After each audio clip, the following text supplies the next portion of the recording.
دعوت اسلامی کے شعبہ رابطہ بالعلماء کے ذمہ داران کی دعوت پر مدارس البرکات کے ناظم اعلیٰ مفتی محمد وسیم ضیاء مدعا ذل العالی اور مکتبہ نعیمیہ کے مولانا ناصر خان چشتی کے عالمی مدنی مرکز فیضان مدینہ تشریف آوری ہوئی۔ اس موقع پر شعبے کے ذمہ داران نے آنے والی شخصیات کو خوش آمدید کہا اور فیضان مدینہ میں قائم اسلامک ریسرچ سینٹر یعنی المدینہ العلمیہ سمیت مدنی چینل کے مختلف شعبہ جات کا وزٹ کرایا اور وہاں ہونے والے دینی کاموں کے حوالے سے بریفنگ دی۔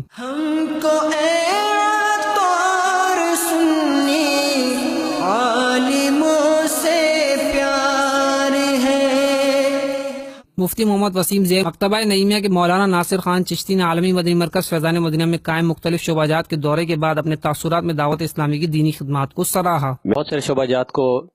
سر کی آنکھوں سے دیکھا، بہت خوشی ہوئی اور میں ان لوگوں کو مبارکباد پیش کرتا ہوں کہ جن لوگوں نے دعوت اسلامی کے پلیٹ فارم پر اپنے عطیات جمع کرائے۔ میں سمجھتا ہوں کہ ان کا سب کچھ وصول ہو گیا ہے۔ ہر شعبہ جات کے اندر دین کا کام ہو رہا ہے، سوشل میڈیا پہ کام ہو رہا ہے، آئی ٹی کی دنیا میں کام ہو رہا ہے، کتب کی دنیا میں کام ہو رہا ہے، تدریس کے شعبے میں کام ہو رہا ہے، مساجد کے حوالے سے کام ہو رہا ہے، فلاحی کاموں کے حوالے سے کام ہو رہا ہے۔ الغرض کے ہر شعبہ جات میں بہترین سے بہترین کام ہو رہا ہے۔ جس شعبے کو میں دیکھ کر مجھے سب سے زیادہ خوشی ہوتی ہے